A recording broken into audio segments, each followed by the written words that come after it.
That doesn't mean they can't be sexy. The War of the Worlds Martians are like the least fuckable movie monsters of all time. Josh, how dare you take that stance? So fuck, marry, kill the H.G. Wells ones, the 1950s ones, and the 2005 ones. I think we can definitely say kill the H.G. Wells ones. They're the least fuckable. I don't know.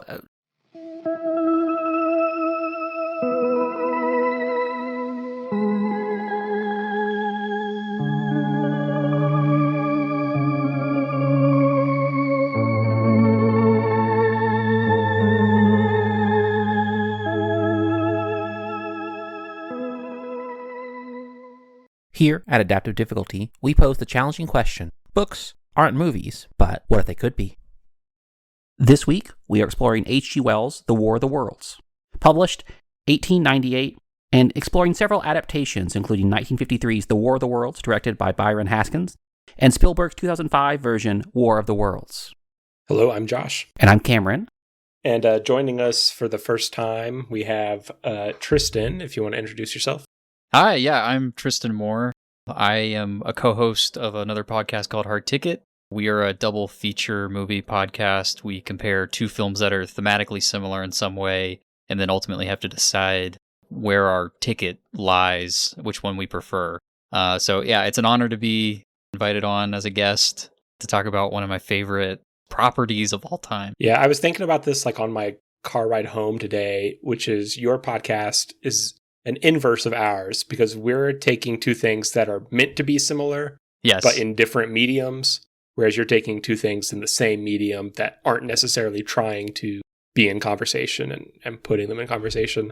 But I think the thinking that it causes you to do can be similar, despite that. It's a lot of like associations and kind of seeing like the commonalities, but also like finding meaningful differences and like, okay, well, why does one thing do this and the other thing does this, even though they have these similarities? And I think fertile ground here today with these adaptations of War of the Worlds. You kind of already alluded to it, which is that you're just a fan of War of the Worlds in general, the book, and multiple versions of the movies. Yeah. And we usually start with like, where do we come from with the author or the movie. I have read, I mean, based on how many of his novels I've read, H.G. Wells probably is one of my more read authors. But I guess where does that originate for you with War of the Worlds? Like, what is captivating about that one specifically to you? My entry point into War of the Worlds is the Steven Spielberg. I distinctly remember watching it for the first time. I was probably like 8 or 9, I think, and it just terrified me. It captivated me. I've always been scared of like alien invasion stories. The one that really got me into it was Independence Day, which is not obviously a very terrifying film now. It's very cheesy, but as a kid, it's kind of scary. So the idea of like an invading force coming in and destabilizing your home and forcing you to be a refugee, and obviously the scarier the aliens are, the more that really latches onto your brain as a kid. I was first introduced to the novel through like one of those collections of novels that you can usually find like a Barnes and Noble or whatever. Yeah, that's what I read it out of for this time. That's how I came upon it too. It was like this beautiful like gold leaf and everything, and I found it and saw that like the title War of the Worlds was on this collection of H.G. Wells, and I was like, it was a novel first? Interesting. And I read it. I was pretty young when I read it. I was in elementary school, so a lot of like the 18th century English was a little confusing to me at that time, but I was like nevertheless like captivated by it and really interested to kind of almost like it's like a time capsule of an earlier period and see how those fears that resonated back then have kind of continued on into the 21st century with Spielberg's adaptation. And then from there, it just kind of opened up like an entire world of visiting like any adaptation I could. So I watched the 50s version when I was in high school, revisited it last night. I've seen some really bad adaptations. You've seen Ice Cube's, I believe. Yes. Which I've avoided. Yeah, I did. I watched Ice Cube's version, the Amazon version. As we were planning this, I go to a lot of vendor malls and thrift stores and stuff, and I found a DVD. It It was called like War of the Worlds 2, They're Back, or Yes. something awful like that. And I didn't think anyone would have heard of it. And you said, I've seen that. I have seen it, yes. So Sci-Fi Channel, in collaboration with the Asylum, who are famous for the Sharknado films, they also like did a bunch of mockbusters. They did a mockbuster of the Steven Spielberg film, which I remember watching, that War of the Worlds, which stars C. Thomas Howell, I think is the actor in that, who's a pretty, I think at this point, pretty, not a lot of people know who he is, but he had like one film like 20 years back where he was kind of famous. That version sucked. And then I watched the second one, which I think was called, I can't remember now, The Second Wave, I think is the subtitle. Yeah, that sounds right. It's even worse than the original sci-fi version. So yeah, this is a well-tread story. I've listened to the Orson Welles radio broadcast. I have not gotten around to the musical, which I think is like from the 70s or 80s. I still need to listen to that. But otherwise, I'm pretty up to snuff when it comes to War of the Worlds adaptations. That's my history. Cameron, where are you at? I don't know how you turn this movie into a musical. In terms of my viewing experience, I tend not to like alien invasion movies. I find them boring in a lot of ways. Somehow both the aliens are both overused and underused, and the human characters are both given too much prominence and also ignored a lot of times. I feel like it's a hard balance. I want to see the aliens, but I also want to hear about the humans, and I feel like there's not a lot to do it successfully. I've seen Spielberg's film when I was younger. I don't really recall all that much from it, from that time period, so it didn't really make a lasting impression on me. Honestly, and maybe this is, sacrilegious of me to say, I think of this mostly in the context of the Scary Movie parody franchise, Scary Movie 3, where they're like iPods. That's the one that sticks out to me in my mind. That's awesome. Yeah, I like what you're saying. The thing with the human characters is like the Godzilla problem. Every Godzilla movie has to have humans doing something, and there's maybe 3 where anyone cares about what the humans are doing, and those are the best ones. For me, I really didn't have any experience with War of the Worlds itself, other than, everybody knows the premise, and really part of why it probably has so many quote-unquote adaptations is if you're writing a movie where aliens invade the Earth, why not just call it War of the Worlds and get some clout, But I have read, like I said, several H.G. Wells novels, including The Time Machine and The Island of Dr. Moreau and The Invisible Man. And of those, I really love The Time Machine. I think that's still my favorite after reading War of the Worlds. I just think it's so... The last, 20 pages of The Time Machine is just really sublime in a way that you don't expect to see in sci-fi writing. And I was searching for that as I read War of the Worlds, and I don't know that it got there, although I did enjoy reading it. It was basically where I was coming from. I was a fan of the author, essentially, but kind of a blank slate for the actual quote-unquote property.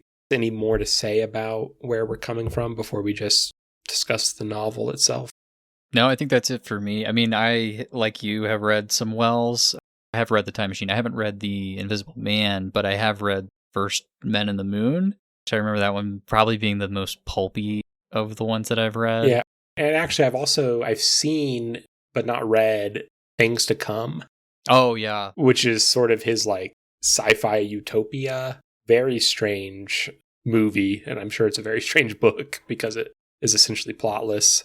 To kind of move us to the book, anybody have an overarching thought on the novel that they want to lead off with? An overarching thought, I think it's interesting to me that it is like a first-person account of an invasion. Obviously coming into the genre as a kid through something like Independence Day, which is very much jumping around the world. It's a globe-hopping kind of story with an ensemble cast. Yeah. I think centering the trauma of it all and the confusion and the chaos into one character who is witnessing it firsthand was the thing that really drew me to the story, because I think you see that reflected in the Spielberg version, which is very boots on the ground. Definitely. You never get to see the president. You don't get to. There's no greater sense of what's going on. For all we know, this war is just happening in this bubble, and then everything else doesn't really matter.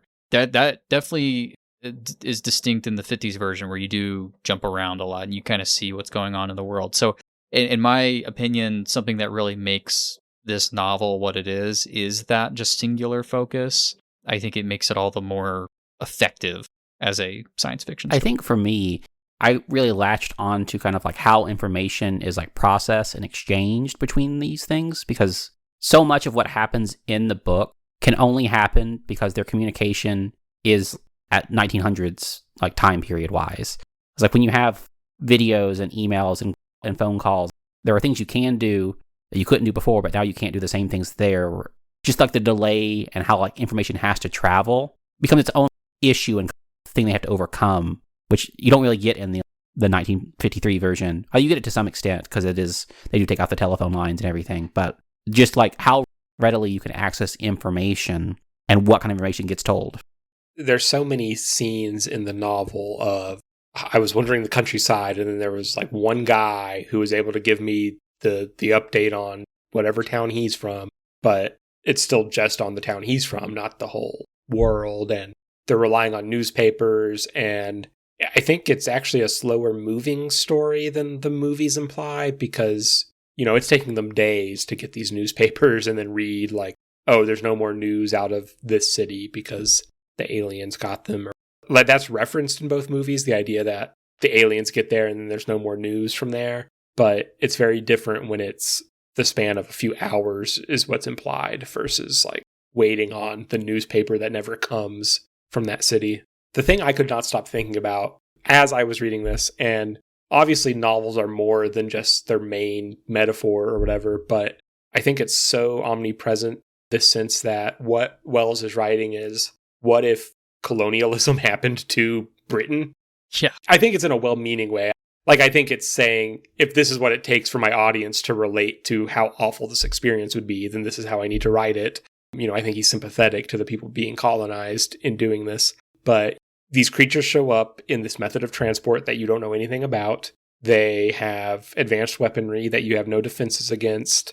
They seem to have, you know, they can't communicate with you. They seem to have no, you know, objective that you can rationalize. They're just killing. Yeah. Taking over. And I mean, they literally absorb people into their veins, and they... Right. The red vine, the red weed that kind of just creeps over everything, and it's a totalizing effect. Yeah, and of course the final thing is that they get killed by disease they weren't inoculated to. I think that was just what was the most interesting, like, in on it to me, was sort of that historical angle. But I also found it odd because at the very end, you know, after the aliens have come, everything, you know, they've killed a bunch of people, they've died themselves, and it's sort of the epilogue.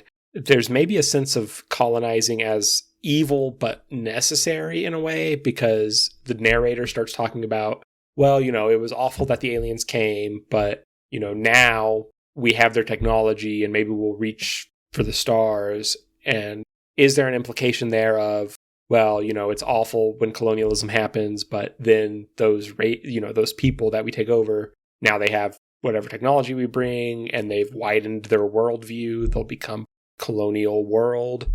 I don't know if you guys, do you think that's what he's getting at with that ending, or did you see it differently? No, I think that's a great reading, but I also think you could read it the opposite, or more like a cautionary thing, like maybe humanity didn't learn its lesson, and it will, yeah, they're trying to like mimic the heat rays, and there's like allusions to like a disaster at like local labs because they try to do that, but also the idea that if the Martians can come to Earth, one day we're going to also have to colonize other worlds, and the same fate that befell the Martians might one day befall us. And just because we've survived this invasion, we think maybe we're entitled to that. Honestly, it sounds like kind of a realistic thing to me that humanity would not learn its lesson from something like this. Yeah. So that's my reading on it. My final reading on it was, it was very more apprehensive rather than positive, in the sense that the narrator recognizes that we have all these new tools now that we can help defend ourselves with, but there's still like the threat of them sending more. Mars is still possibly a threat, which I guess opens up all of space to also can constantly be a threat. So you have destroyed the peace that you've had, lost your innocence. You're just kind of trapped there. Hopefully we can defend against this next one with this new technology, but maybe we won't. So it felt more apprehensive and scary, and also in the sense that it seems like he was the only one who was like considering these points. We beat the scouting party that they sent ahead to kind of conquer us. Are we not worried about other ones coming? And everyone else is like, nah, that's fine. It's fine. I'm like, he seems more worried about it than the general populace is. I think, if you're talking about this as like a colonial narrative, the idea that you can physically fight back against the colonists and the landscape, the ecosystem can fight back against them, but mentally and spiritually you've become corrupted by these colonizers. So you can either become like the narrator who is kind of consumed by this paranoia and wants to be prepared and could potentially become like isolationist and xenophobic and become wary of outsiders because of this first contact, or you can be like the folks who sort of live in blissful ignorance and try to ignore that this has happened. I think either one, just the very act of being colonized has tainted this society. So yeah, no, I think basically what we're getting from this ending is that it is a very humbling and not a cathartic ending. Well, it makes me think of, I don't know if you've ever like read the Wikipedia page or seen a TikTok video about North Sentinel Island, which is one of the last uncontacted areas of the world. Yeah. And people are constantly trying to go there and contact them, and they kill them before anybody gets there generally. And, it's hard not to think, well, they're right. Like, I mean, if they don't want to be contacted, why are we contacting them? Right. But is the narrator basically saying, let's all become them? Let's all become an uncontacted tribe and kill anything we see? Or is he saying, like I was kind of wrestling with, would his view be more like, if we are North Sentinel Island now, it would be good, for us to experience some level of colonization and, I guess, advance, quote unquote, as people might have thought at the time. I think it's a tough question that the novel has to kind of reconcile with. I don't know, you think of like Star Trek and like the United Federation of Planets of being like this collection of different civilizations and cultures, maybe being like the best example of how you do first contact without imposing yourself onto another or being imposed upon. Prime. I don't watch a lot of Star Trek, but the Prime Directive, right? Yes. Do no harm, essentially, is... Yeah, like just leave it how you found it kind of thing. Yeah, I think there's probably a middle ground in there. Like, you don't want to be isolationist and reactionary against outsiders, but you also obviously you can't be an invader too. So you have to find that middle ground. I don't really get a sense of any of that middle ground nuance in the ending of the novel. It feels very downbeat. It is a very downbeat ending. I did just look it up because I thought I recalled this detail, but the narrator mentions that they think the Martians have also landed on Venus. So there's still this effort of like colonialism going on. Okay, do we need to go out there and colonize to prevent us being attacked from two sides? It's becoming more and more complicated. You can't just go back to the way things were. You're kind of trapped in there, and you have to reconcile that there are people who are now doing these things. And it's like, do we miss out on lots of like security and safety and like resources if we don't do it ourselves? So it feels interesting in terms of like the context of like colonialism. Can we just stop? Is it okay for us to just stop when everyone else is also just going to keep on going and doing it? Do we ruin it for our citizens? Do we ruin it for our people that like we're there to protect? And like, what is the risk does it pose to us as like a sovereign nation? And of course, like, there's not an easy answer to that question because you want to be able to respect other people's sovereignty, but also, does that really work in a world where other people are doing all the bad things and you're kind of just like, I'm not going to do it? What is that? The Karl Popper's paradox of tolerance. Like, there has to be a line somewhere where you draw it and you're like, okay, you can't just continue pushing this line. No, it is sticky. And I think it goes back to the sort of spiritually corrupting aspects of colonialism, that it touches the colonists and the colonized in equal measure, where it treats people as commodities and competitors against one another, when it's like, can't we all just get along kind of thing? It is sticky. The next kind of big thing I kept noticing is the parts of this book where the description felt more that it was predicting fiction or even technology that would come later than what I would have imagined was available to Wells at the time. So I'm thinking of like when the aliens first start attacking and they're like zapping people left and right, and it felt extremely like nuclear anxiety. Yeah. I think this specifically says like burning, flashes of flame. I kind of looked up whether he had any, I guess, precedent for that. And there were, I guess, reports of like extremely severe explosions that he could have been familiar with, but obviously not nukes. But I mean, that's so appropriate for, and well, I'm sure we'll get into it more, the 50s version, where that is the central metaphor, I think, of that version. So it just felt so, I guess, serendipitous that it had that available, even though it was written before that would have been a thing. But also the black smoke. Yeah. Because that, I mean, kind of, I guess, prefigures the chemical warfare of like World War I, like mustard gas and all that. Right. On some level, yeah, but I also think that sometimes when we look back in the past, we're like looking for things to like latch on to. So we're looking for examples that kind of match up with what we're expecting or what we are familiar with.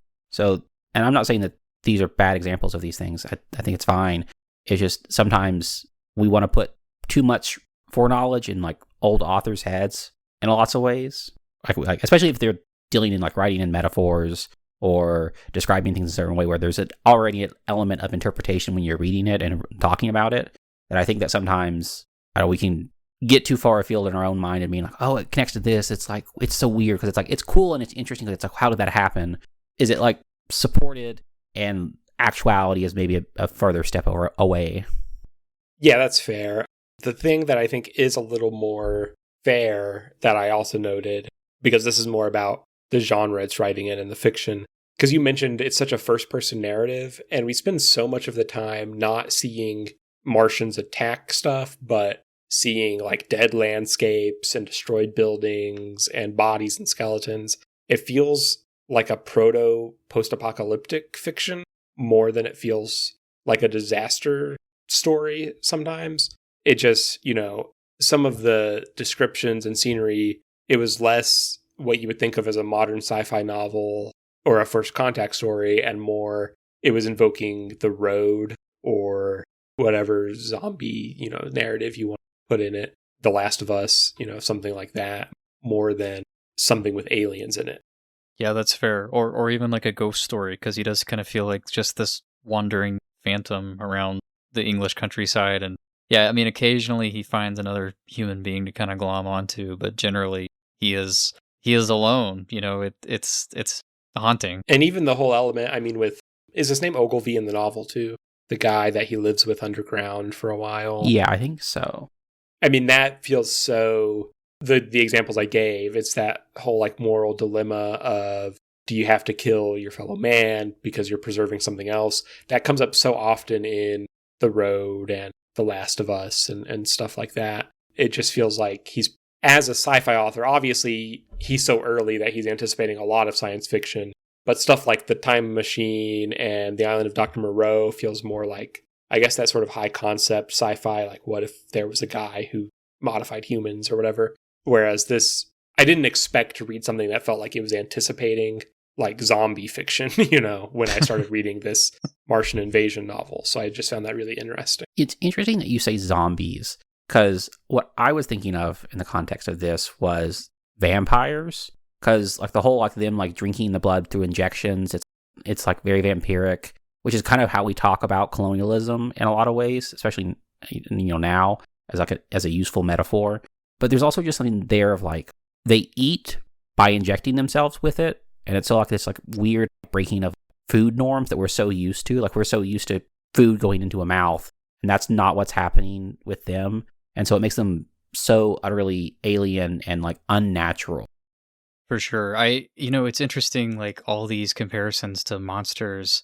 The zombie thing, like a lot of people have this like fear of zombies because it stems from like a fear of germs and disease, and then obviously that figures centrally in the climax of the book. I was thinking like the ghost thing, where this feels like he is sort of haunting this deserted land and it just sort of roams it alone. But then the vampire thing is interesting to me, because when I think of vampires, I tend to think of like the sexual component to vampires, the seduction and all that. I believe the Martians they reproduce asexually. Don't they like bud off each other? Isn't that kind of how they're described? That doesn't mean they can't be sexy.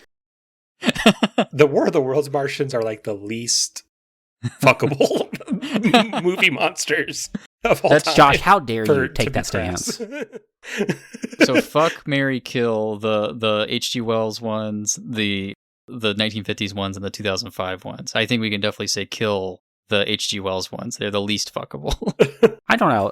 I didn't much care for the design of the 1953 versions. Oh, it's awful. It's awful. It's really bad. So I might have to fuck the Actually, I don't know. Steven Spielberg's. Can I marry the iPod from Scary Movie 3? That's what I want. Yeah, we'll allow that. Yeah, That's okay. fine. That's fine.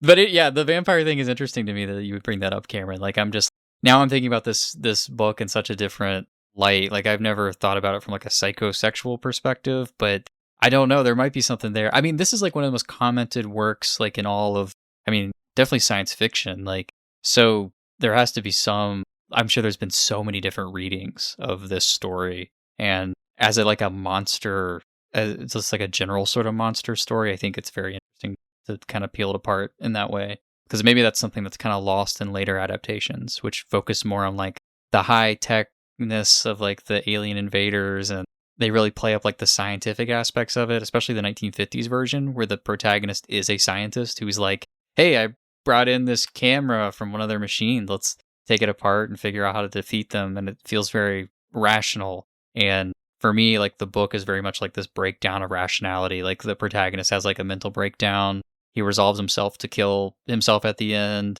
because he loses all hope. And I feel like that's like more in the spirit of the original novel. And the protagonist of the novel is also a thinker, quote unquote. But he's more of a sociologist, I guess. Like a philosopher, I think. Because he talks about writing, I think it's something about the moral effects of colonialism or something that he's working on that he references. So it makes me think of, I'm reading right now Paradise Lost for a class, which is like the biblical retelling of the biblical story of the fall of humankind and like the eventual like coming back through Jesus. And now I'm thinking about, I feel like there's maybe a lot of parallels in that with specifically the book version, because there's a whole lot of like natural imagery and it's very kind of garden-esque, I feel like, in the early parts, and it kind of like goes all awry and there's like a desolation kind of effect. I wonder if you could do a Paradise Lost biblical reading of this. I like that. Yeah, it does kind of start like in the centralized locations, like the English countryside, and then it spreads out from there, like the sins of man, like go forth, that sort of thing. So no, I like that. That's interesting. There's so many ways to kind of look at this story, I feel like, which is probably why it has so many adaptations. I think it's time to maybe get into the movies themselves, which we all watched the 1953 version for this, and then two of us at least have seen the Spielberg version recently. I will say, am I right on the score there? Yes, that sounds. I have seen it's a Lindsay Ellis video. She's like a video essayist on YouTube. Well, that's basically why. I mean, yeah, she did a very excellent one. It's been a couple of years since I've seen that one specifically, but I recall most of her points. Yeah, no, that's an excellent video. That actually inspired, because Jeff and I, one of our first hard ticket matchups was Roland Emmerich's Independence Day and Spielberg's War of the Worlds. And it inspired that matchup because I feel like those two films are definitely like responding to each other. So that's a hard recommend for me. I would totally recommend watching that video. I feel like for me, the elephant in the room for both versions, nobody's willing to set this thing in Britain anymore. They're both in the US, different parts of the US. I mean, that's because the biggest colonial power in the world at this when these movies were made was America. Yeah, I mean, it's interesting because basically, I mean, it's like in Percy Jackson where Olympus shifts to wherever like power is in the world. Like War of the Worlds takes place wherever power is in the world at the time. And I ended up like looking up some reviews of the 53 version after I watched it. And even the reviews that were contemporary with the movie that came out at the same time had like wisecracks about like, well, now the story's in Hollywood because, what would the world do without movies? Like, that's funny. So I just found that so interesting. I think it does more thematically for Spielberg's version than it does for the 50s version. Because I think the 50s version is so about nuclear anxiety, like I said. And I think you could do that in Britain too. I mean, I think people in Britain also have reason to be afraid of nukes, whereas the Spielberg version, I mean, the canonical reading of that is 9/11, right? Right. It has to start in New York City. Yeah. I think setting it in the 50s in America, to me, it makes sense because they start off the film with like newsreels of World War I, World War II, and then now we're here in, the War of the Worlds. And obviously, especially Europe is licking its wounds after World War II, and America has kind of emerged on top. Yeah, I mean, the threat of the atomic bomb looms over everybody, or definitely loomed over everybody in the 50s, but it makes sense to me that they would do it in America. Now, the Los Angeles thing, I think, is a little strange to me. I guess it's funny what you're saying, Josh, about like, yeah, like Hollywood is now the center of everything. And it is a very special effects heavy film, and obviously pioneered that in a lot of respects. Yeah, that does kind of fit into the Hollywood movie magic thing. But I do think, yeah, setting it over back in the East Coast, like Orson Welles did in his radio broadcast, like Spielberg does eventually, I think that makes more sense. It's a little more resonant. Hollywood's just too nice. Like it's just it's too sunny. The weather's too good out there. It's not as apocalyptic as it could be. Yeah, I feel like so I guess I'll say up front, I struggled with this movie. I thought it was kind of boring. I don't know where the rest of us are at on that. I feel like it lacks what the novel is so good at, which is having a central character. There's technically a central guy here. Like you said, he's a scientist, but I'd be surprised if you like clocked it that he's in 20% of the movie. But what I did eventually latch on to is the amount of special effects, and it was very like it's very loud and like overwhelming at points with like the planes and the aliens. So to your point about being special effects heavy and Hollywood and everything, this must have felt, Avatar of its day, like, yeah, just this like absolutely overwhelming scale of thing that you're witnessing that is like so assaulting of your senses to the point where you just kind of like it because it's doing that.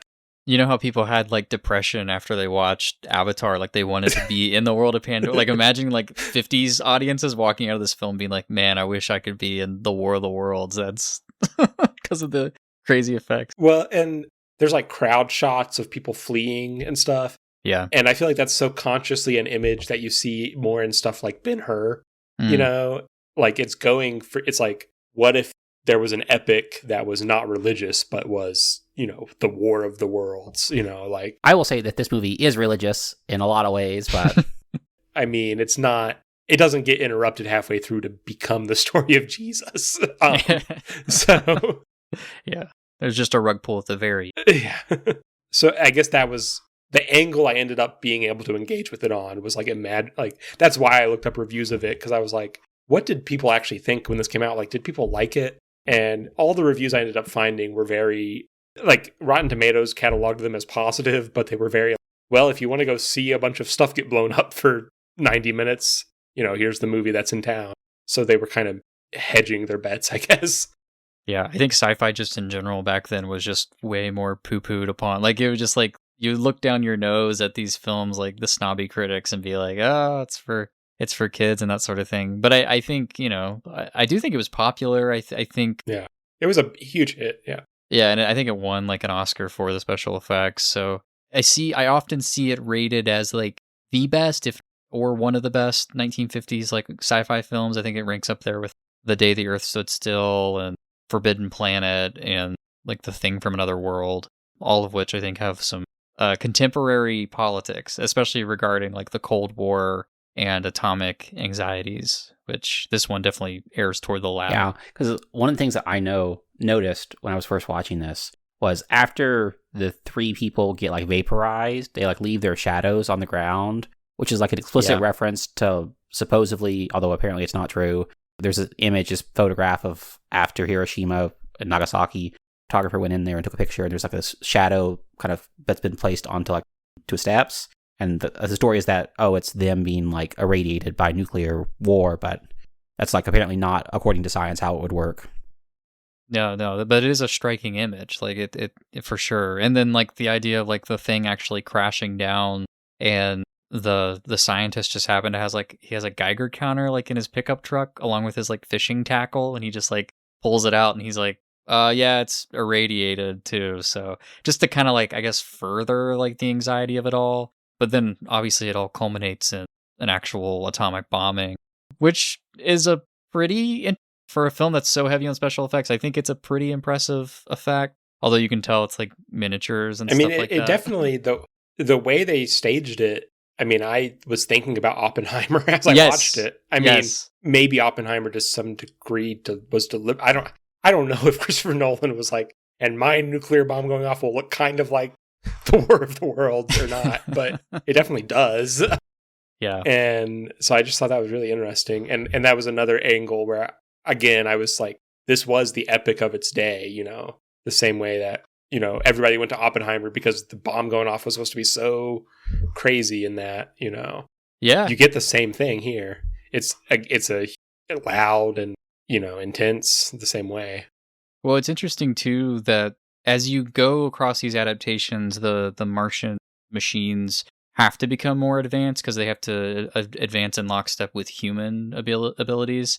So like this film introduces that the Martians have like a force field that detonates anything that like comes close to them. So they do eventually drop an atomic bomb on them, and the Martians are just like untouchable, which I think kind of gets maybe referenced in like Roland Emmerich's Independence Day, where they have to drop a atomic bomb and it does nothing except for, I think, destroy like Dallas or whatever.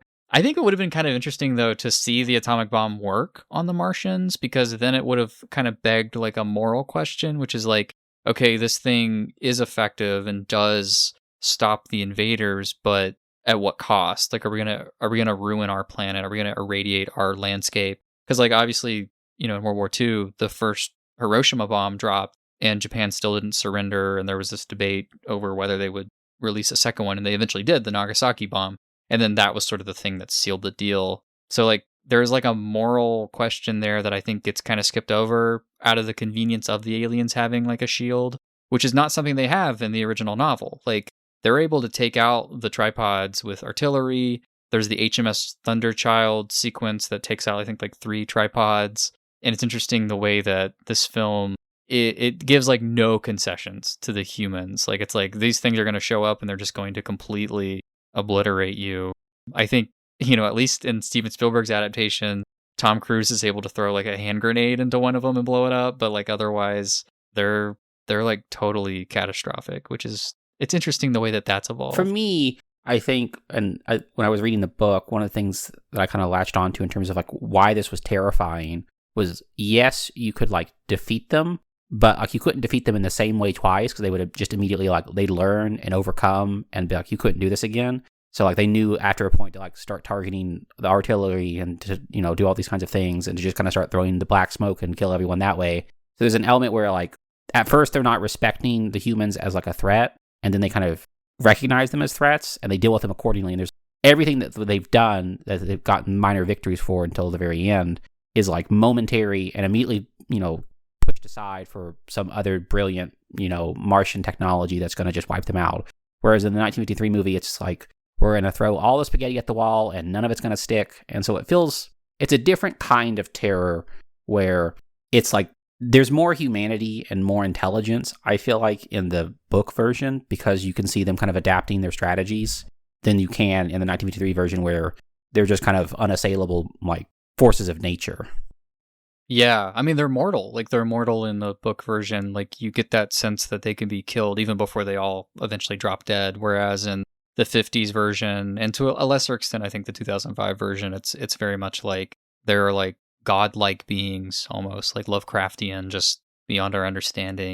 I don't know. Like, I don't know if I have a preference for either. I think you can do either one right. Like, I love the version, like the 2005 version, where they do feel mostly unstoppable, unless you do like a Hail Mary, like I'm going to throw a hand grenade while I'm getting sucked up into one kind of thing. I mean, that feels very Hollywood to me, but it at least makes them slightly touchable and understandable, and more of like a clear analog to human colonizers who are, you know, as much as like we can come into like an indigenous land and wipe out the natives, like colonizers still obviously take fatalities and they do die in the attempt. So it just depends, I think, if you want to look at them like a force of nature, like you're saying, Cameron, or like a human colonizer analog. I think either one can work, but obviously the novel has more of an interest in comparing them to us. Yeah, and I think it's interesting that you reminded me they are a hive mind in the book. It spends some time explaining that. I'm surprised neither version of the movie really neither of them spend much time, if any, on that, do they?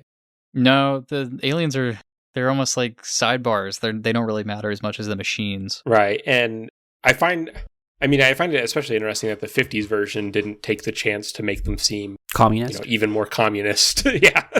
But one thing that I was kind of reading supplementary stuff online. I found this website, which actually it's very interesting. The purpose of the website was to like catalog every RCA video disc ever made, which is an interesting cause. For anyone that doesn't know, that's when RCA tried to make vinyl records of movies. And there was not that many made. But War of the Worlds came out on it, and the review that website had mentioned like the aliens in the 1953 version have RGB sensors. Yeah. They're gamers. Yeah, because at the time in 1953, that technology would have been as new and exciting and like kind of unknown to the audience as a nuclear bomb a decade ago or whatever. And so that was like an attempt to, make it feel super modern. I thought that was interesting. And it kind of goes back to the aliens in the book would be scary enough even if they showed up today. But for some reason, every adaptation is like they have to be even scarier and more current than that, which is interesting. So we already mentioned briefly that this movie gets religious towards the end. And the book has plenty of church imagery as well. So I guess how does each one use it? Is it different or the same? Or I feel like the book is more critical of religion. The curate, right? That's how you pronounce that word. The curate, yeah. Curate, yeah. They're more. He like loses his mind, despairs, and he is not prepared to really reason or reckon with the threat of the aliens. And eventually, the narrator has to make a choice to save his own life by knocking him out, and then he gets pulled away, killed. This one has like the pastor character in the beginning who dies like a martyr's death. Like he believes that they might be closer to God because they're more advanced and all this stuff. And so he tries to make contact and be peaceful with him, which is a noble effort. Obviously, it's foolish though, because he does get incinerated. So you kind of expect the film to be like, I don't know, like more critical of religion. It's like, oh, religion can't really grapple with this era, this atomic age that we live in. God is dead. There's no place for him now. And you kind of expect that to be the way it is, but then as the film goes on and on and on, and all of our weapons of science and stuff fail, the character does end up like in a church as sort of like a last-ditch hope. I mean, he's trying to find like his girlfriend. His girlfriend that he met like 2 days ago. Listen, it's 1953. They're married already, I'm sure. Yeah, I guess. Yeah. Well, that's another thing is the book, he's trying to get back to his wife and kid who already exist. And the movie was like, we have to have a romance angle that develops during plot, but it's one of the least convincing film romances maybe of all time. Oh, it's pretty bad. The funniest thing to me is like they're like the aliens have arrived, they started attacking, and they like run away, and they run away to a farmhouse, and we cut to a scene of like her making him eggs. And it's just so funny to like just put in this like weird domestic life scene happening in there as if these characters have any chemistry. Well, this woman she's a scientist. I think she's like a library scientist, but she also completed her master's in something like related to space science. It's weird because you could feel them feeling like they're being so liberal with the yes.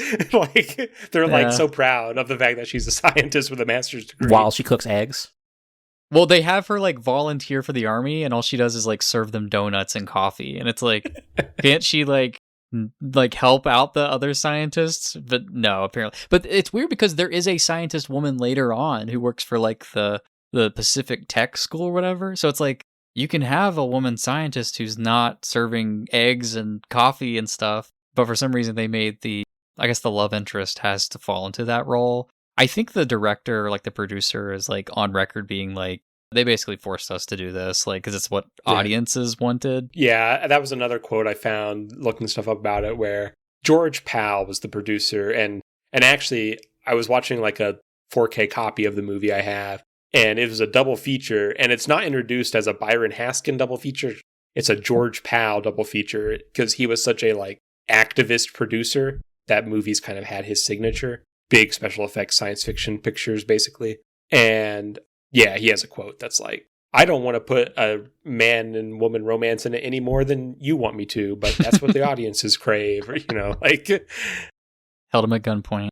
I can't imagine like people even in the 50s would have been that convinced by it, but I guess they just wanted to see like, I don't know, like they were like, it would be too much of a sausage fest if it were just a bunch of guys like hanging around trying to beat these aliens. So I don't know, at least like in the Spielberg version, you have like a absent father figure and you have like the anxiety of that. He has to like contend with being a good father and like rescuing his kids, which is something Spielberg is obviously very attuned to. But no, I think of all like the personal relationships, I think the 50s version is the one that loses me the most. But to go back to the church imagery, so where it actually really comes into play in the movie, and this again is where how loud and abrasive the climax, especially of this movie is, really struck me, is because the way it's sort of making its argument for the church is when he goes into the church, it's a lot quieter. And you get these moments, like you can hear some planes overhead in the soundtrack, but you get these moments of peace. And eventually, essentially the plot resolves. They decide to hang out in a church long enough that the aliens die while they're in there. It's interesting. Yeah. I mean, they it's like their last ditch effort. They just pray to God and then they have the whole, God in his infinite wisdom put these bacteria on Earth. And I don't know, it's kind of an interesting twist on the novel because that line does come from the novel, but also I feel like it doesn't feel so religious. Like it feels doesn't. Perfunctory that God is mentioned in the novel. It almost feels like a pantheistic God, like nature is God kind of thing, instead of the literal Christian God is the one that we're Whereas thinking. The 50s movie is very much like, thank you, Christian God, for the existence of bacteria, yeah. which Mars does not have. Yeah. I brought up in our kind of pre-show discussion, like it's like in the Cold War, and I looked this up because I was curious, but this movie came out in 1953, and in 1954 is when we changed our Pledge of Allegiance to include under God in the phrase because we're fighting dirty atheist commies or whatever. Right. So much of like the religion here just feels as a way of like being like patriotic and like in antithesis to like Soviet Russia. Yeah, I think that's fair. It does raise the question of where Martians came from if God made bacteria. God works in mysterious ways. We'll just say that. That kind of wraps up my thoughts on the 50s movie. And we've talked about the 2005 one on and off throughout this, but I have some stray thoughts left on that, unless we have more to say about the 50s before I do. I think I'm done with the 50s too. I'm obviously I'm way more familiar with the 2005 version. I think kind of my closing thought on the 50s is that it's interesting to me how it makes it kind of paints a different portrait of the Martians where they're more just like completely destructive. Like there is no red weed in the 50s version. There's no sense that they're colonizing. They're just sort of destroying everything, which I guess kind of fits in with the atomic age imagery that we're dealing with here. Like the atomic bomb is just a total destructor, I'm death, that sort of thing. So I do think that's more interesting. And then as we kind of turn the page over into 2005 with Steven Spielberg, those Martians feel way more like they're splitting the difference between these two Martians. There is more like the colonizing effect of like the red weed. They are feeding on human beings. They are trying to terraform Earth into not Mars. So yeah, I think that's sort of my closing thoughts kind of going into the 2005 version. So in the 2005 version, I guess what I first latched onto was, the opening 10 to 15 minutes of this, like they don't seem like the book at all. You're like, got like an American divorced man with 2 kids living in New York City as like a construction worker. And on the one hand, I remember thinking, because I watched this one second, I watched it last night. Well, thank God there's an actual character in this one that I care about to some degree. That's true. Yeah. But it was almost weird because I think this movie gets more faithful to the novel the farther in to the runtime it is, which is a very odd structure for like an adaptation. On our show, we've talked a lot about movies where you do a lot of work to set it up as an adaptation at the start, and then it's like, okay, I've laid the groundwork, now we're going to do our own thing with what we've laid out. And this almost has the opposite structure to that, where it lays its own thing out and then sees how it works in the world of the story that it's adapting. Is it like tricking the audience to come to an adaptation when they didn't want to come to an adaptation kind of a vibe? I don't think they would have named it that if they were trying to do that. But I don't know. I just found that such an interesting way, getting into kind of the like writing aspect of making an adaptation. It's just not a way I would have ever thought to do it, I guess. And it's kind of unique to this movie. Yeah. No, it is interesting. It almost feels like, I think it was David Kapp and Steven Spielberg who wrote the screenplay, and they clearly had like an idea for where they wanted to start it off with, and it very much starts with like a Steven Spielberg type character, like an absent father who has been charged with taking care of his kids who don't really like him, but then has to like ferry them across. I mean, his name is Ray Ferrier too, which is very funny. He has to ferry them across like New England to get to Boston. But then as it goes on, it's like, well, we have to, is leading toward this inevitable conclusion, which is that the Martians have to die by germs, and it has to be this anticlimactic ending. And so then that's when they kind of plug in parts, like you're saying, from the original novel to make it an actual adaptation. But also what's interesting is that the second half of the film is usually the one that's most criticized as like the least entertaining part. I guess I'm thinking of, but like the red weeds are in it, and they spend time, like there's so much just wasting time underground in the novel. Yes. And they do that in this movie. And they have the Ogilvy character who, it's a different reason, but they eventually have to kill for like their own sake. And that's kind of what I was thinking of. I would say that I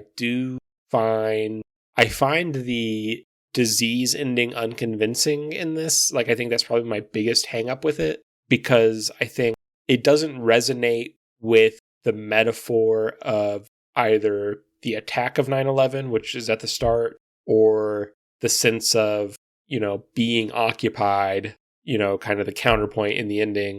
I don't think disease really has any resonance with that modern 9/11 metaphor, the way it does with like actual colonialism. So I don't know if you struggle with that, or what you think that does in this movie. In kind of going back to the Lindsay Ellis video, she talks about like what are the Martians, or they're not actually Martians, what are the aliens in Spielberg's adaptation stand in for?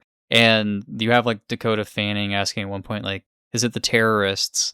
And there's like sort of like a sense that the Martians, not Martians, kind of act as like a terroristic threat, but then they're also sort of representing the fear and uncertainty and the desire to fight back that sort of happened post 9/11. Because like obviously after 9/11, America goes back into the Middle East. Feels like we're always there somehow. Back into the Middle East as colonizers and invaders. And so the Martians are dark mirror reflections of America in a way. I think they have the one role in the beginning and one role in the second half, maybe. Like I kind of said, like the attack versus the occupying. Yeah. But sorry to interrupt, but like where does them dying of disease get you?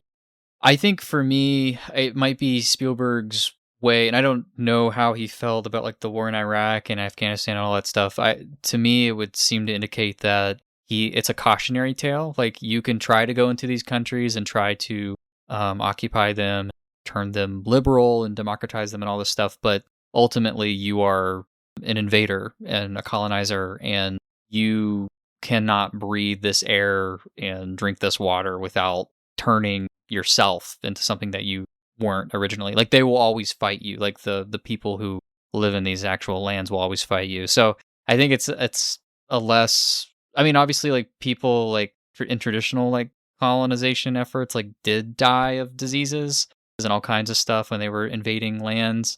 And that didn't really happen when we went in the Middle East. But there is a sense that the contagion was us and people fought back against us. So I don't know. The contagion, I guess, is like a radicalism against being colonized, against being invaded. I think maybe that would be my high level charitable reading of it. It is less, it is just like an inherently uncinematic climax, or I guess anticlimax, which I think is the point. Like, I mean, that's very much like the point of the novel is like how powerless people are against the Martians, and how it's like that quote of like the moral arc of the universe bends toward justice. We'll just be passive and let God sort it all out, let nature sort it all out, which feels very uncinematic, which is like why you have this awkward kind of like fight scene at the very end where the military does take out like a tripod with a bazooka, which feels like I don't know, after seeing these things, these Lovecraftian monsters like rise up out of the water and like push over ferries and suck people up and all this stuff, it's like very much Spielberg trying to have his cake and eat it too. And I think that's probably like some of the worst parts of the film, is where it kind of keels towards like this traditional Hollywood thing. Because that's not what the original novel is. It is not that hoorah, we can fight our way out of this sort of thing. It is very much like you have been defeated. I mean, the protagonist ends the novel by wanting to kill himself. There is that hopelessness there, and I don't think Steven Spielberg fully gives into it. There's an element of the anticlimax also with our efforts in the Middle East. We'll call them efforts very generously, where like, there are highlights for lots of people, but they kind of just meander out. And so there's already an element of where the actual real life thing that's it's supposedly a metaphor for is inherently anticlimactic in a lot of ways. Yeah, that's true. That's fair. Yeah, I think it really falls prey, honestly, both movies, to this idea of, well, we're getting to the 80-minute mark or like the climax mark. So there has to be a big fight, and then it has to end with the disease. Because the book, the quote unquote climax of the book, does not involve seeing more Martians destroying stuff. It's emerging from underground, seeing all the red weed, talking to the man on Putney Hill, and then the Martians have died already. I think you could make a perfectly satisfying movie that ends that way, but you'd have to put so much effort into making the survival elements and stuff satisfying. And it's almost just easier to say, well, there's a big fight, and then we'll sneak in the anticlimax at the end because we have to. You guys have convinced me that maybe there's some thematic resonance that it can have in these, but I think ultimately I'm still not sold that they didn't just kind of feel an obligation to it. Going back to churches, there's one church, I think, in this movie, and it is, the very first alien we see is unscrewing its lid or whatever. It bifurcates a church in two. The Great Schism. Yeah, like it feel like, I don't know, it's provocative. Yeah. It's throwing a bone toward that idea, I think, but otherwise it's not really concerned with it. I'm like, what? Like, obviously Spielberg is someone who has lived in such a Christianized nation his entire life, and that's obviously something he grapples with if you watch, The Fabelmans or whatever, but what does he actually care? Like, what stake does he really have in a church being split in two in his disaster? He just likes to play with the imagery. I mean, like, even the aliens themselves come down in lightning bolts. Like, it's like very much like acts of God, like they're like smiting the earth and then rise up as these things. Like, they come from like hell, basically. I think he's fine to kind of traffic in like sort of quasi-religious imagery, but this film, I think, of all of what we've talked about today, has the least amount to say about religion, I think. I mean, you do get that God in his infinite wisdom in the Morgan Freeman God voice, no less. Put the bacteria on the earth, but like otherwise, yeah, I don't know. I don't really see it as much. There's almost like if Ray Ferrier is like the ferryman, I guess he's sort of like was it like the Greek? Who was it who like the river Karen? Styx? Yeah, like the river Karen, yeah. He's like that kind of Byron? figure in this. Something like that. It's probably not Karen. It can't be Karen, right? I think it is actually Karen. I think I heard somebody pronounce it that way once, and I was like, that's probably, or is it maybe Charon? Maybe, I don't know. But that's it. Like that's who he is. So there's like a mythic kind of feel to some of what he's doing. But no, like, yeah, you're right. Spielberg, I don't think really cares much about like invoking the Christian God, and especially as a Jew. So I don't know. I don't think it's as relevant. I really thought it was interesting, sort of the scene that gives us all the exposition we get about the aliens in this version is when he talks to that woman who's in that news vehicle. Yeah. That was one of the bigger, this is the experience of 9/11 to me, Yes. because it's found footage and newsreel footage, essentially, of this disaster taking place in New York City. It reminds me of, the documentaries that run every year about 9/11 and the way people would have, did experience 9/11 when it happened. I guess that's my overall point on it. I don't have a lot more to say, but I just really thought that was kind of it's such a, just talking about it on a filmmaking level, if that's the metaphor you're operating with, it's such an engaging way to make your exposition dump. Oh, yeah. 100%. No, I mean, like, mass media plays such an important role in each adaptation. Newspapers and stuff in the book, which makes news travel slower, which makes the novel itself feel slower, into the news reels and telephones and stuff of the 50s, and then translate that all the way into like the 24-hour news cycle of 2005 and post 9/11, all that stuff. Like, you even, I think in the beginning of the film, there's like a news story about like lightning storms in the Ukraine and stuff like that. Like, there's already like whispers that this invasion has begun, but like nobody even cares because they're too busy watching SpongeBob. I love the little SpongeBob cameo in this. So yeah, I guess mass media does have to change. Hey, and I will say one last thing, like Ice Cube in his adaptation, that's a Screen Life film. So it's like all on the interwebs, which I guess is like, I guess that's as timely as it can possibly get, even though it plays out a total disaster. How much of the concept of edited images exist in the Ice Cube movie? Photoshopped or AI? It's all ground truth pixels. Oh, yeah, the ground truth pixels. Like, how much of it, like, are people like skeptical? Yeah. You mean like none? No one's skeptical of it. That's so weird to not include, because I think they even include that in the book version where these people are all sitting around and like they're hearing about this stuff, but they don't really care. They're just sitting around having dinner or whatever. It's not until like it comes into their backyard that they like actually start giving a shit. I feel like that's such a useful metaphor for today. Yeah.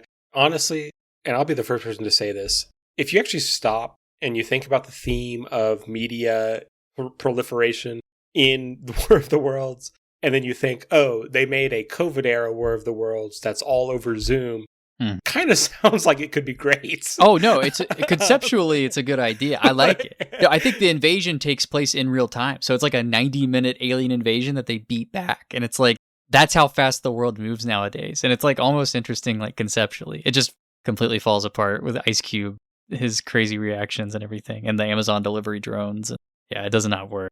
But we have to give it an honorable mention in this discussion, I feel. And then I guess the only other honorable mention is, and we've mentioned it, but Orson Welles' radio show, which, supposedly caused a mass hysteria. People believe aliens were actually coming.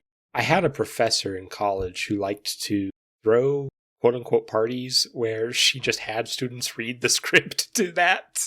And, like, I don't know. It was... Wait, is this our creative writing teacher, Josh? Yes. Of course it's her. I don't know. So I have performed Orson Welles' War of the World, but I've never listened to it. You lived it. Yeah. Method act. That's awesome. I love that. Okay, so I think we've kind of reached a natural... I think we've all spoken our piece about the book and movies. So now we go to our rating. We have to explain this every episode, and I don't know if anyone understands it because we've never gotten feedback about it. So Tristan can do it live. Okay. So first, we're going to talk about the book and how difficult would it be to make an adaptation of that book. And so we do that by comparing it to a video game. So for example, if you think it would be really easy to make a movie of War of the Worlds, that would be Kirby, because he's like a super easy video game. Whereas if it would be if it would be really hard, that would be Donkey Kong, because that's the hardest Nintendo franchise. Okay. That is a hard game. It's Kirby, it's Yoshi, then Mario, then Donkey Kong. But feel free to invoke whatever video game you think is appropriate for this one. Okay. We go off scale a lot.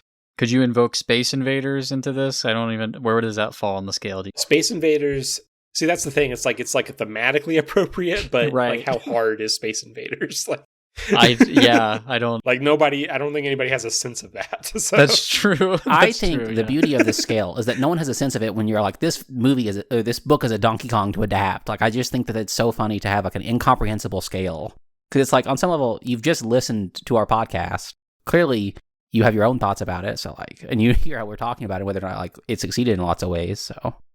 So to get things started, I would say it's a Yoshi level 2, because I mean, there are elements we've talked about, like having an anticlimax, that make it difficult, but on a fundamental level, it has a 3-act structure with an extremely sort of titillating concept, lots of action scenes available to you when you adapt it. Like, I don't think there's any, it's not avant-garde, it's not slow, so really just conquering the challenge of what's going to happen to defeat the Martians and how does that place, and I think is the only real struggle you come across trying to turn this into.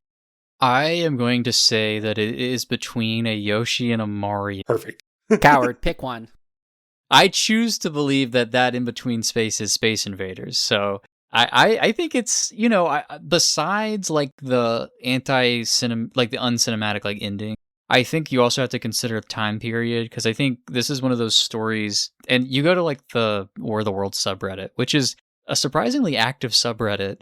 People are very pissed off that this has never had like an appropriate like 1890s like film adaptation. I'm kind of with them. I'm like, give us one. Like, I think you can give people one just to throw them a bone, but I'm also like, I understand why they don't, because like there's no resonance with that like 1890s Victorian England is as alien to me now as like literal Martians. Like I'm just like, I have no frame of reference for what that life would be like. Honestly, I think best way to do it is give it like one Doctor Who episode. Yes. Like, Are we sure it's not been a Doctor Who episode? It probably has been at this. Everything's been a Doctor Who episode at this point. So I would say like I think you have to adapt it to the times. I think a good resonant adaptation has to adapt to the times. But then not only do you have to adapt to the times, you have to make sure you execute it properly, because you look at the War of the Worlds that came out last year and that clearly did not execute it properly. You have to like decide what to do with the main character, because I think, I don't know, like I think just having like a thinker, it depends who you're playing to, like who your audience is. You're going to turn off a lot of people, I think, by having like a more philosophical character, like a scientist or whatever, like a Star Trek, very competent kind of person, versus somebody like Ray Ferrier in Spielberg's adaptation, who's like an everyman. He is not very good with his kids, and his anxieties lie with, how am I going to take care of my kids through all this? I think that's way more relatable to your average person. At the same time, you have, like Andy Weir novels and movies now. True. The Martian and Project Hail Mary, where the whole appeal is, watch someone who kind of knows what they're doing, do it in an intelligent way. I think you could almost make an interesting version of this with sort of that angle. That's true. Our protagonist is sort of a competent engineering type, But I think with those, and this is just, I'm just purely going off like The Martian and Project Hail Mary, what those two have in common, obviously, is like the isolation element of it. And while there are like isolated segments in the original story, like it is within the context of an invasion. Like it is all happening like to a bunch of different people too. So I think you could do it, and I think I'd be interested to see it. Like I'm going to science the shit out of this Martian invasion. Like that would be kind of funny, but I don't know. I think there are some difficulties there that are worth considering. There's also the technological, like you have to make your alien invasion like actually formidable. So if you have them show up in 2026 with like cylinders and they pop up and they don't have like a shield or whatever, they're going to get like stricken. They're going to get drone stricken in like 2 seconds. It's not going to be a big threat.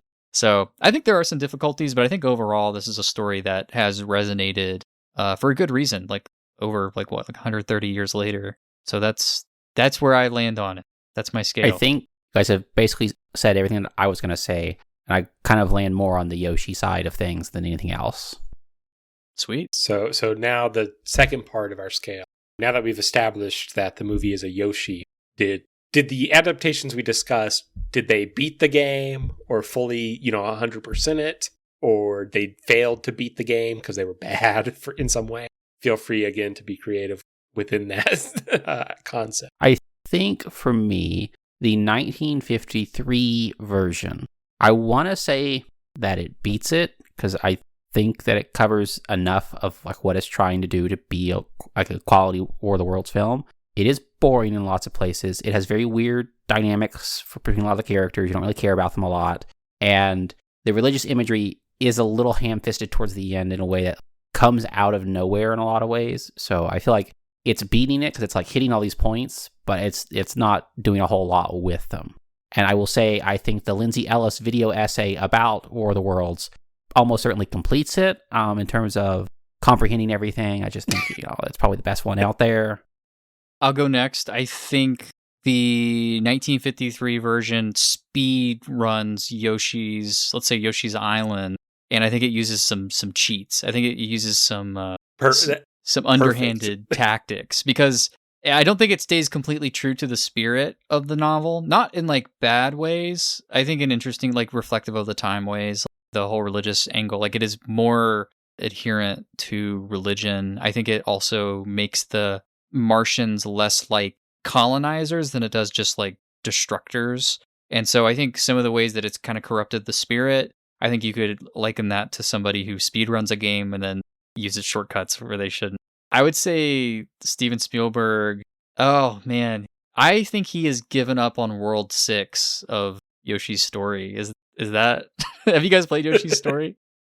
I have not. Okay, or Yoshi's How many Island. worlds does it have? Yoshi's Island. Have you all played Yoshi's 8? Island? I've played Yoshi's Island, but when I was so young, I probably gave up on World 2. Josh, you Well, did there not you make it go. to World 2. I know everything about you as a gamer. You did not make it to World 2. What? I've made it to World 2 of lots of games, just not World 3. I think Spielberg made it to like World 6 and he almost beat it. And then he was like, I'm going to put this game down and play Tetris instead. And he did. He did a pretty good run of Tetris at the end. That is going to be my assessment of these two. Okay, that was a perfect embracing of the system. Good. We've had similar results a lot. We've had tool-assisted speedruns. And I end up agreeing with, I think, yours pretty much. I could not, in good conscience, I literally fell asleep watching the 1953 version. You are baby sleep deprived. Yeah. I have a new baby, so I've fallen asleep during good movies also. But I couldn't say it beats it in good conscience. And Spielberg's, for me, the core is if you don't have a central narrator that you actually care about, I think that is what destroys it. That's what destroys the 53 version for me and what makes the 2005 version. It's why I give it leeway in some aspects, including I just don't think it ends. Like, it's such a captivating thing to watch, and then it just ends. Yeah. I would give that one beating it. That's fair. So, Cameron, have you been watching, listening, reading anything else lately? Any other recommendation for the audience? Mention Paradise Lost. That's always a good one to read. I have started to read Dungeon Crawler Carl Book 2 after I finished reading the first one, several months ago at this point. It's enjoyable. It's a nice break from Paradise Lost in a lot of ways. Yeah. They're so thematically cohesive, but there's, they're different in lots of ways. Descents into the underworld. Yeah. I mean, it is, literally. So, that's kind of where I have been. I haven't done much in terms of TVs or movies, because I just haven't had time. All right, Tristan. Yeah, I finished James Vandermeer's Annihilation, and I got through that thing in like 2 or 3 days. I couldn't put it down. I thought it was great. I was a fan of the Alex Garland film, so it compelled me to rewatch the film, and I thought it fell short, honestly, in some respects. I think I preferred the novel, which is probably a fairly common thing. I imagine, probably someday you all will cover. I hear good things about both the book and movie, but it's not one I about. Oh, okay. Okay. Yeah, so you all haven't seen it then. I have not. Cameron possibly has. No. It does remind me, I don't know why it reminded me of this, but one of the people at the school that I'm going to right now suggested that we should do, because I got us a new follower, suggested that we should do Mamma Mia. And I was like, I don't think Josh is going to want to do Mamma Mia. I've seen Mamma Mia. Well, I just think you would poo-poo it in the sense that what would we do? Listen to ABBA Gold? And then... I just think you would poo-poo it in the sense that it's not an adaptation. And she was like, who cares? What did it... I mean, the movie is an adaptation of a stage musical, but is the stage... Is it an adaptation of the stage musical? An adaptation of, the works of ABBA? Yeah. It's ABBA all the way down. Also, I will throw in that I've been watching Ghost Adventures. I don't know if you all have ever watched Ghost Adventures with Zach Baggins, but it is a thoroughly entertaining and hilarious show where a meathead and his friends lock themselves in supposedly haunted locations and scream at each other and provoke spirits into harming them and stuff. I just stayed overnight like at a, again, supposedly haunted penitentiary a couple nights ago. And so it kind of got like the bug in me a little bit to rewatch some of those episodes. So yeah, that's what I've been reading and watching recently. I would recommend either one of those things, but probably Annihilation a little bit more. I should have brought this last time Cameron recorded, because by now it's been like 3 weeks, but I don't get a lot of time for movies I'm not doing for this podcast. But I watched Speed Racer for the first time. Really, really enjoyed it. I know it's one of those ones that's like, was a flop when it came out, and now people have reclaimed it like they do with every 2000s era movie. But it's just so infectious in spirit, I guess. it's like a cartoon turned live action in such an earnest and like singular way. So I would really recommend that. The reason I watched it is that the 4K restoration of it came out like the end of May.